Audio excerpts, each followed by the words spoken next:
the next 30 minutes, we will have a dialogue with her, and I will ask her questions. So my first question is about Laudato Si, the encyclical letter Laudato Si. Why was it so groundbreaking? Well, thanks, Catherine, and it's just such a joy to be with you all on this Saturday morning. I was so looking forward to this time together. So why was Laudato Si so groundbreaking? I think for three particular reasons.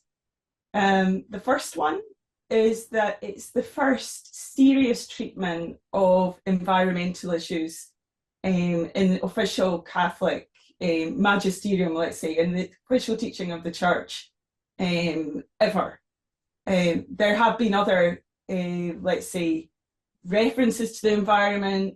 Pope Benedict, in fact, we called the Green Pope, St. John Paul II. We also spoke about his environmental concerns. But this was the first time that a Pope had made such a radical statement rooted in science. And that's so groundbreaking. It's the first ever papal encyclical to refer to quote scientists. And I find that quite extraordinary, quoting the up-to-date science. The second one, I think, is to do with the theological shift that's in Laudato Si. And I think this is more subtle, and it has taken time for this to kind of find its way. It's very slow, in a sense, how this translates into the life of ordinary Catholics. Because if we think about it, our leadership has been trained, formed not in the theological, let's say, novelty that's in Laudato Si. And what is that novelty? It really can be summed up in a couple of ways. One is Pope Francis says that our care for God's earth is an integral part of the Christian vocation.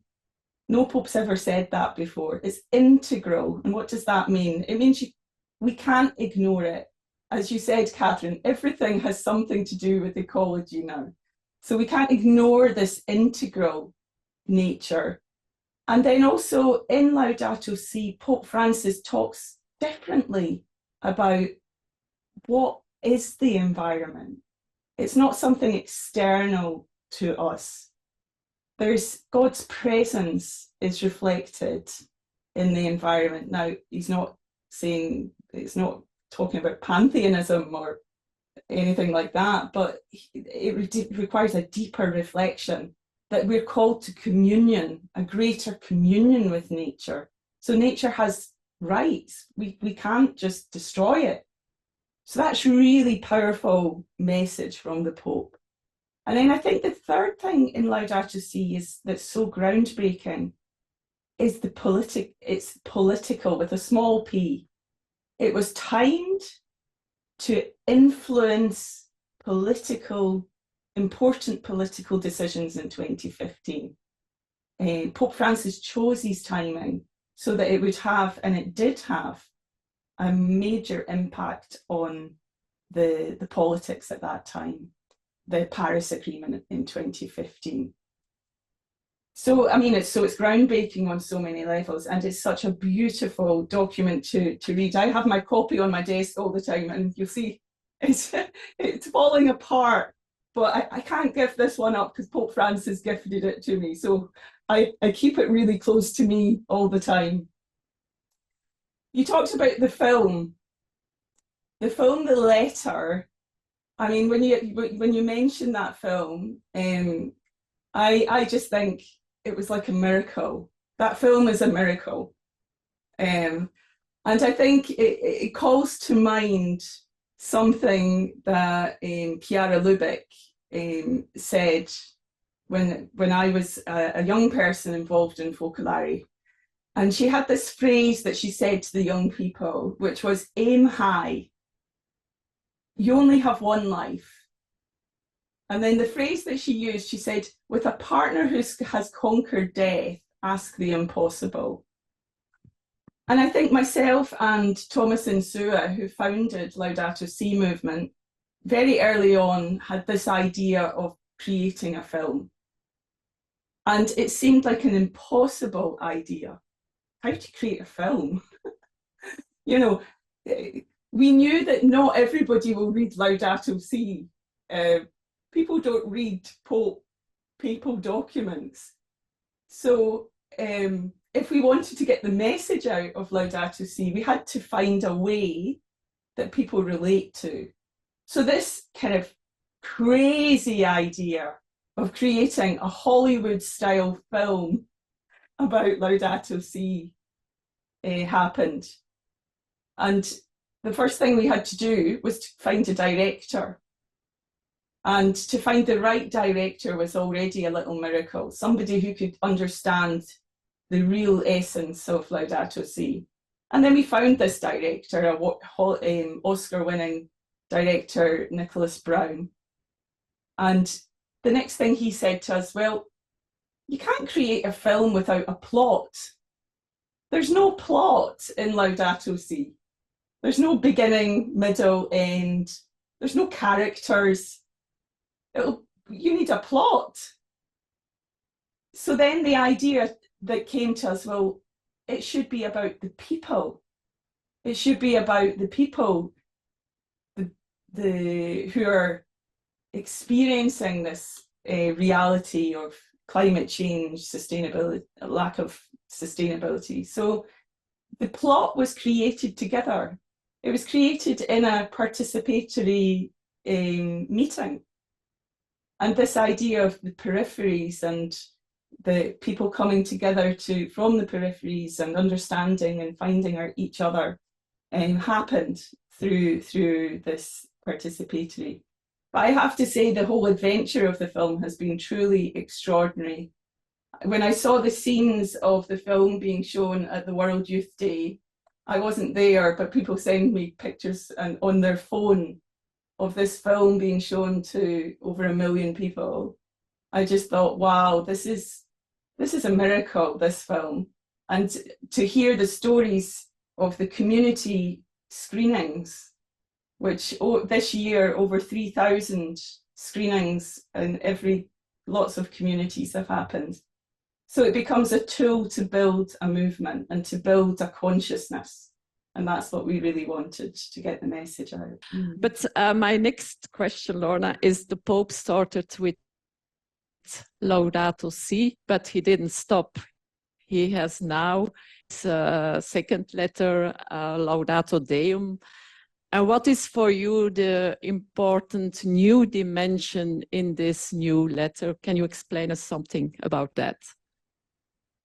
Well, I think if Laudato Si was an urgent letter and expressed the sheer urgency of the crisis the world is facing, this one is almost impatient, I would say, and imploring to us all to recognise the urgency.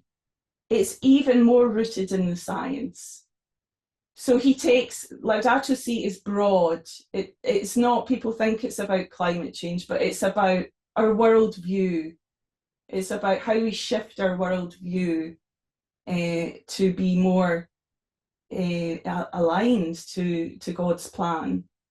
This letter is squarely on the question of climate change, and the fact that since 2015, with the exception of 2 years where we had pandemic shutdown, we have not turned the corner on addressing our fossil fuel use, and we have not started to really reduce our emissions. So this letter has a different tone. It is still very political because it's timed to come just before a very controversial UN summit in Dubai, where the UN negotiations are being hosted by a petrostate, and the president which is always chosen by the country where the negotiations are happening, the negotiations are being chaired by the head of an oil company. So if you're working in the field of climate, and Pope Francis understands very well the science, the scientific understanding, then you have cause to be almost alarmed by the political context that is happening right now. And he is tackling a very particular problem also within the Catholic Church, and he is not shy about actually saying it. And it's the problem of disinformation. And it's not just within Catholicism, but this problem of misinformation, disinformation is insidious within all our Western cultures in particular, but it's global. It's a global issue. And that disinformation is basically undermining the science and the scientific nature of the challenges of climate change. So it's a very serious message from Laudate Deum, which calls on us all to, in a sense, be aligned behind what the scientists are saying. Make this our own kind of issue, and then to look and see what we can do to help address that misinformation and help to address the political challenge we now face. Because I think the challenge is that many of us feel quite disempowered. That individual action now on climate change is literally a drop in the ocean. But there's a need for collective action, the collective will to change the pathways that we're on. Now I want to know a bit more about what do you think are the most important strategies for also Christian communities to go further on for this action against climate change? So what are the most important, efficient, if I can use the words, strategies you recommend us? Yeah, it's a good question. And I think in some ways it depends. Giving specific answers kind of is dependent on where you're situated, like where you're based or what your particular kind of circumstances are. But I would say in general terms, there are three kind of levels of action or three strategies that faith organizations can integrate into our lives and prioritize. The first one, really, it goes to the heart of Laudato Si, and that's ecological conversion. It's something that is a work in progress for all of us. Because we're all immersed in this society that is almost like constrains us in terms of our environmental impact. But it starts with a change of heart and a change of kind of focus and reconnecting on a deep spiritual level with the presence of God, the divine in nature. And I think particularly what's important for communities is the community dimension of that. That how we pray and how we live are deeply connected together. And that's something that's an ancient principle. How you pray and how you live are connected. So praying in nature is so important. Challenging if you come from a country like Ireland, like me, where it rains a lot, or Scotland, or countries where it's really, but that meditation and prayer in nature and praising God in nature. I'm always struck, like Laudato Si it's such a serious document, and yet the title of it is Praise Be. So one of the gifts of faith communities is that before going to tackle all the problems of the world, we pause and we say thank you. That's something so unique about faith. Saying thank you, giving praise, giving joy, and bringing joy into this whole question of climate change and climate movement. It's a real gift, that joyful witness. The second area, so eco-conversion, the practical sustainability actions. And I think, so I worked on the eco plan, and there's many actions within there. And I think there it's about being serious about it. Coming back to the question of science, is that we need to be serious about ensuring that the actions that we're taking are, let's say, aligned to the science and incorporate the advice of people who have serious competency in those areas. So whether that's around greening facilities, reducing energy consumption, looking at how do you celebrate with food? What does that look like in a community setting if you're tackling climate change? Looking at how you reduce your emissions and making that a centre point and a feature of the work that we do. It's because it's a witness. It's actually a witness to be doing that. And then I think also looking at this as a way to build bridges with other communities. Because, and I know that you're going to ask me about faith communities, but I think the whole emphasis on working across faiths is so important.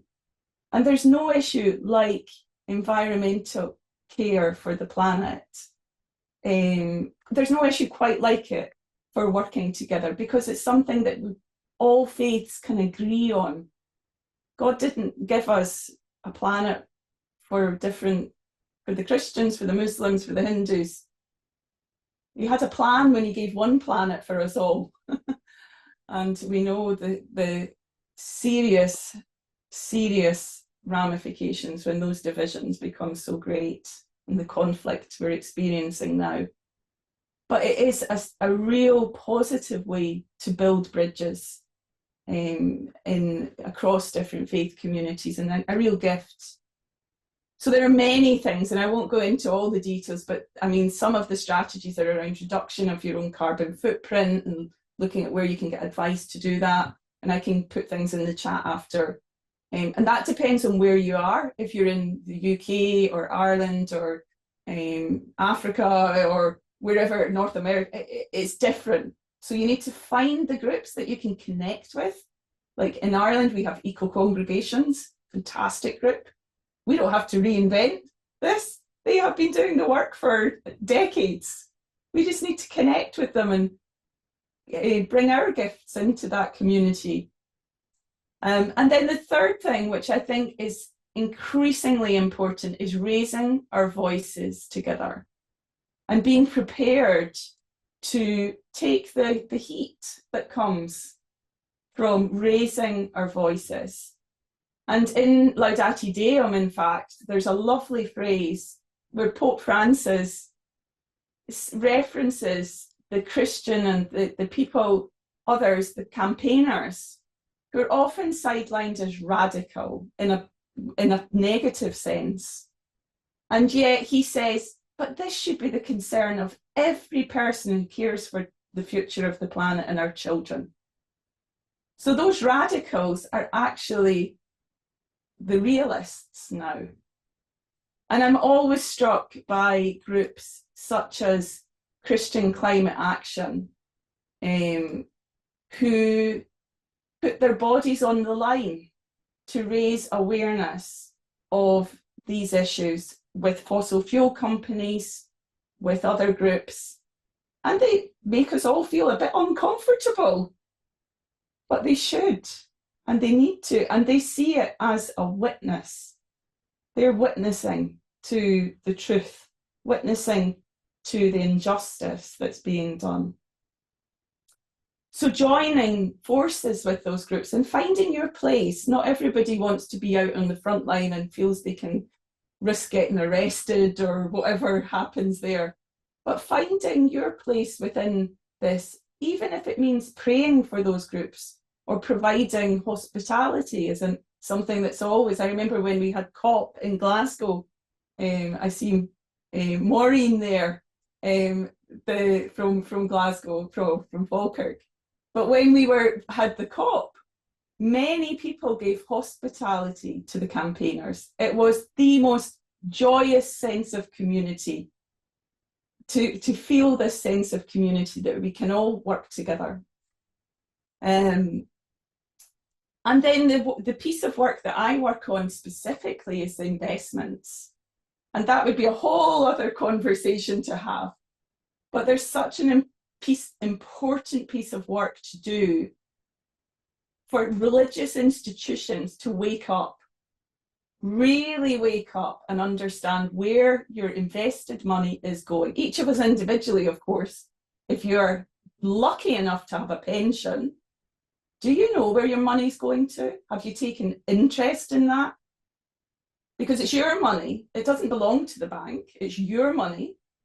So the work of Faith Invest primarily is about raising awareness and training. And we're starting a big training program next year, training religious groups to understand their responsibilities and also to look at where the alternatives are to invest your hard-earned savings or whatever resources you have, but to ensure that those are not fueling war, fueling destruction of the environment, fueling injustice, but they're fueling a regenerative economy, a new future, renewables, all those things that we need to see. So it's a big task, but it's one that I know that I'm already talking to various people about a big multi-faith event next year, and we'll be talking more about Faith Invest and how to invest in a sustainable future then.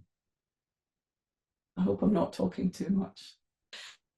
And maybe I go a bit further on these possibilities each of us have, because there was one expression of you who really struck me. It was, every job is a climate job. I find it a very beautiful expression. So can you maybe also tell a bit more why you use this expression? Each job is a climate job. It's very nice. Well, thanks. I think that, so why I say this is that sometimes people think, oh, climate change is for people over there. Those people there are interested in the environment and they do the climate work. I can't do that because I'm a nurse, I'm a teacher, I'm a XYZ. Like, I make things, we all have different jobs, or day jobs, let's say. And then there's this group who are the environmentalists. They do that professionally, and then the ones who have a kind of interest in it do it as a voluntary kind of role as well. But I started to use this idea that every job is a climate job, or has to become a climate job, because if we are concerned about the future and concerned about the planet that we're leaving, then we have to join the dots between what we do and how that enables this sustainable future to happen. Because we're still going to need doctors, nurses, teachers, business people, all those different professions. We're going to need them in a sustainable future. We're not just going to need environmental engineers. We need everything. So, and the reality of this is becoming clearer and clearer. So if you think even about doctors and nurses, you could say, well, they're not really, nothing to do with climate change, really. The health sector, what's that to do with the climate? But you only have to just scratch a tiny bit under the surface and you start to see, actually, that's really so important. So the impacts of climate change already are being felt within the health sector very strongly. So for example, the changing patterns of diseases because of climate. The fact that malaria could be present within Southern Europe with rising temperatures. Well, that's a health issue. That's a public health issue. The fact that the rise in asthma in countries affected by forest fires has gone through the roof. Respiratory diseases, that's a health issue. The fact that we're ingesting microplastics and we don't know the consequences of that. So I could continue. How our environment is, the health of the environment is intrinsically linked to human health. And then the health sector itself is a major user of energy, plastics, single-use plastics, all these things that we need to tackle in terms of sustainability, even our whole health model of how we prevent diseases, how we tackle different human conditions and diseases, completely linked to the planet. So they're climate jobs. They work on health, but they have to see it within care for the planet. And there's a rising number, a huge kind of upswell of health unions, so doctors and nurses, major unions, who are now in the front line when it comes to climate campaigns. In Ireland, the nurses and the doctors are on the streets when it comes to climate campaigning because they understand the links. But you could go through many different professions and start to draw those lines, and each of us can draw those lines between what we're doing and how it connects. And then you start to say, well, what can I act? I don't need to change job. Maybe in some instances you may feel you do need to change job if you're working in a sector that is causing enormous climate destruction and there's no way to change that. But in most instances, you can start to look at where you have leverage within your profession, where you can influence, for example, in education. We need to, in many ways, revolutionize our education system, and there's many initiatives happening around that, because our education systems in many countries are training young people to be to be workers in an economy that may not exist by the time that they graduate from university. We need to train a whole other set of people and jobs. So it's all interconnected. And I think that we need to get to this point where we just have in our heads that my job's a climate job too. And then if you have time, after you've done your professional work, if you're retired or you have you have the time, you can join forces with others to campaign on the issues as well.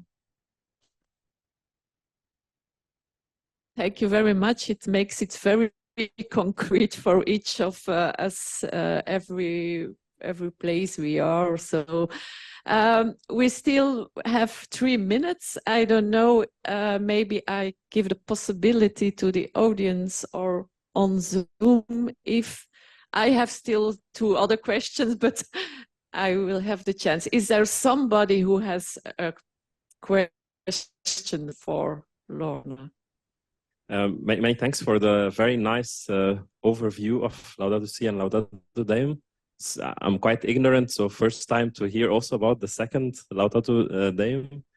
And my question is regarding your point. You said initially that there is this message that the COP will be happening in an oil country and putting the head of the discussions an oil country. And I understand it may seem a bad message, but on the other hand, excluding the controllers also, or the big people who affect in the world from the discussion would be a loss. Like, for instance, we usually speak a lot Europe, but we forget, for instance, China, which is half of the world. So how to see this, how to involve also this rest of the world, actually, which is a big part of the world? Was it clear? Yeah. It's a very big question. And I think there's Okay. there's no discussion of exclusion. It's not about excluding groups from negotiations. Of course, they're really central to the negotiations. I think the credibility of the UN negotiations is really undermined by the serious number of lobbyists so the lack of regulation and the amount of lobbyists, which is from oil and fossil fuel companies, which has been going up and up and up since the Paris Agreement, because there is consensus that the science means that we need to stop drilling for oil and gas. And we knew that 20, 30 years ago. So there's a real issue of the oil and gas sector organising very well and putting significant resources to stall. The biggest challenge we face right now globally, apart from the distraction now of serious conflict, which is in itself destructive to the environment, but quite apart from the fact that that is awful and taking attention also away from the environment, the biggest challenge is the speed or the lack of speed. And what the fossil fuel industry is doing right now is trying to slow down everything. But the emissions are still rising, and every delay is causing the potential for further irreversible climate change. So it isn't about exclusion, it's actually about the need, and Pope Francis talks about that in Laudato Deum, the need for significant reform of the global climate negotiations. That governments should do the work of governments. Business is business. It's not, now we have a situation where business is running the government negotiations. And I, for one, don't think that's a very healthy situation given the history of the fossil fuel industry. But it's not about exclusion of countries. It's about ensuring that we are negotiating for climate action based on the science. May I have a next question, please, from the online? The question is that in Laudato Deum, in the paragraph 6, we are speaking about the pressure on the time, that we don't have any more centuries and millennium, but we should act immediately. What's your opinion where we should start, and what can be the efficient step in the level of politics or in the level of diplomacy or maybe somewhere else? Thank you. Thanks, Jan. I think it would take a long time to answer that question because we're in such a difficult situation right now in terms of speed. I think the reform of the UN is really what the Pope is talking about, and the need to have negotiations which are meaningful and they're rooted in the science, and where lobbies such as the fossil fuels are in a sense not influencing discussions to the extent that they are. That is not going to happen, sadly, between now and in the timeframes that we have, given everything else that's happening in the world. So I think the onus really comes down to a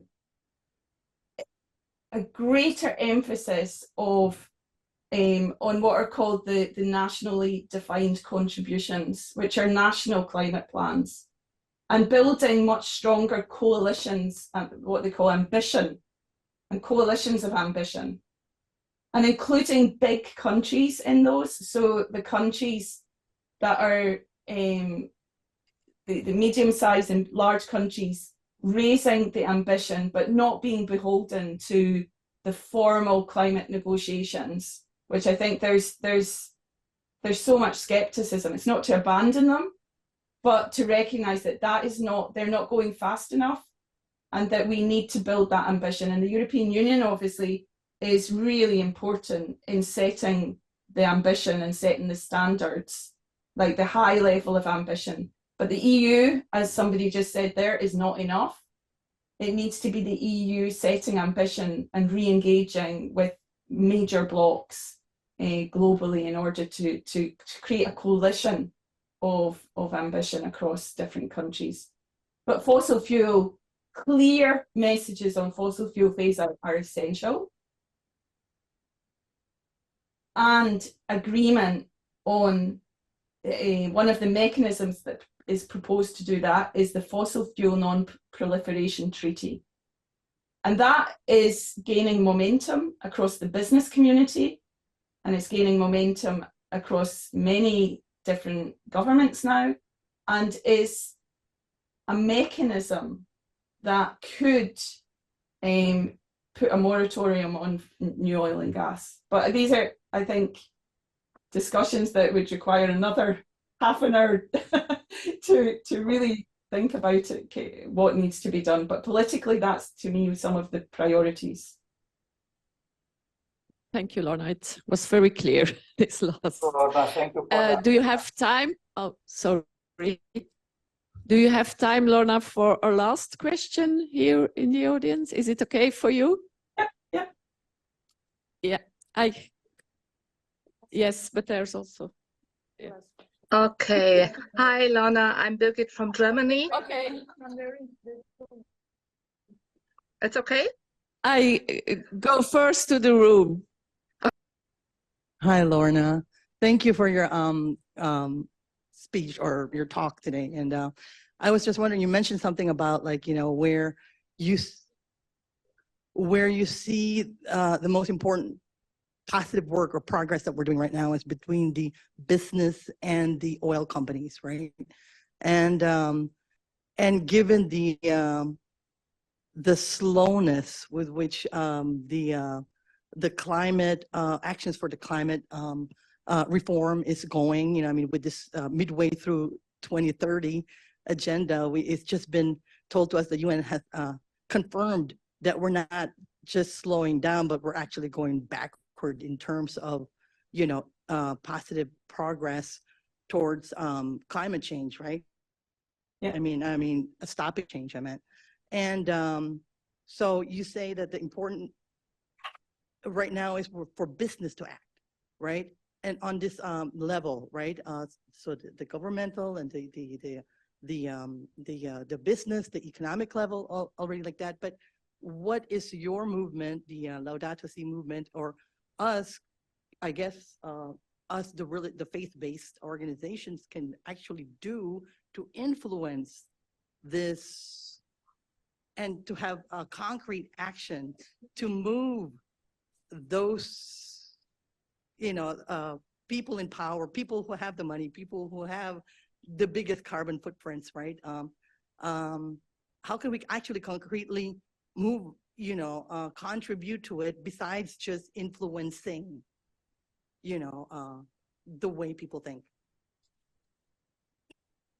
Gosh, another Thank you.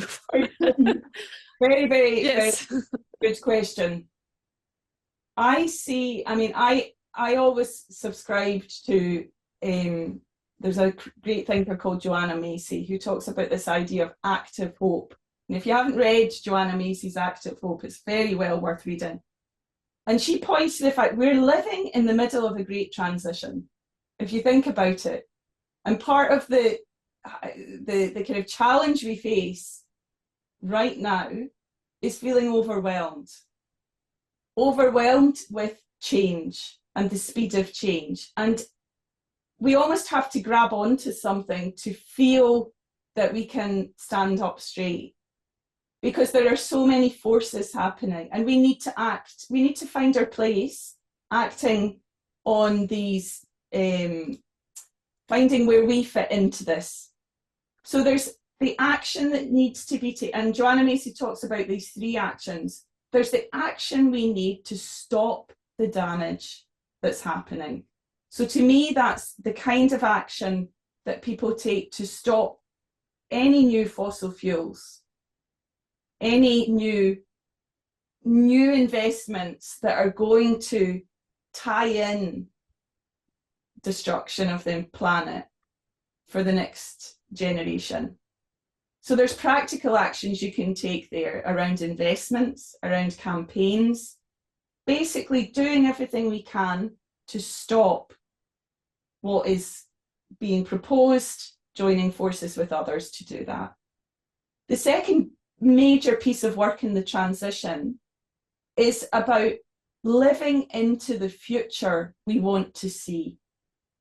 So this is about creating lighthouses and creating models of the beautiful future that we know that God has dreamed for this planet.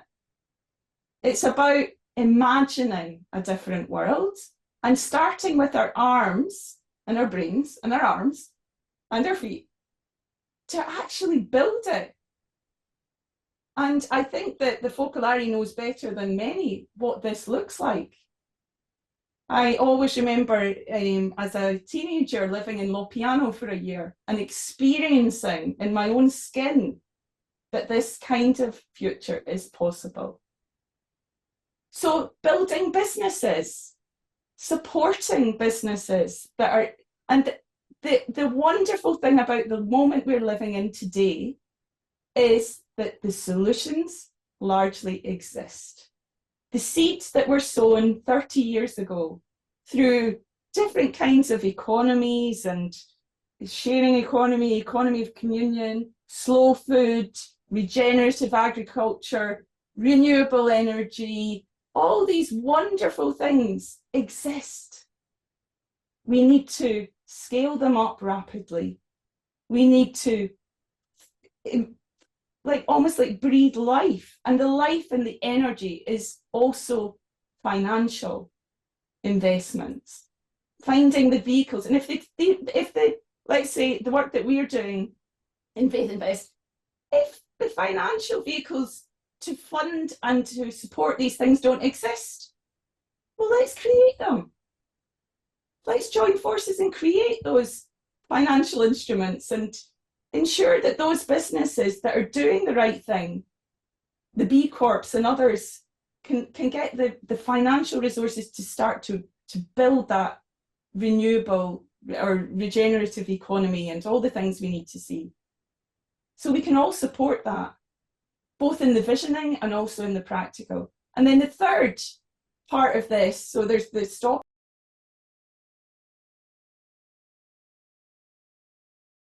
transition, the just transition, ensuring that in this shift, and this is also at a government level and an institutional level, in this shift, there are people who are going to suffer more and most. If people are heavily invested in heavy industry and oil and gas, and whole communities have been built around that, we can't simply say, sorry, that's over, it's all about this now. They have to be supported. And that's where the role of government, and I think that this is really recognised now, the role of government has to be in enabling that transition to happen. And all of us have a role to play in that as well, in holding our governments to account that they are funding the just transition. So that's the three kind of, I hope that helps. And I think that groups like this can get, we can decide, or you can decide what focus might be, like you can choose a focus area and then put everybody's weight behind it.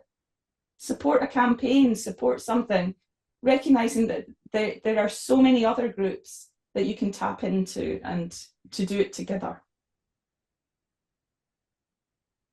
Okay, thank you, Lorna, for everything. I think it's a pity, but our time has finished. For me, one of your last things you said, we have the solutions, we only have to scale them up. I think it's a very hopeful message we keep in mind. And thank you very much again. Thanks. Bye.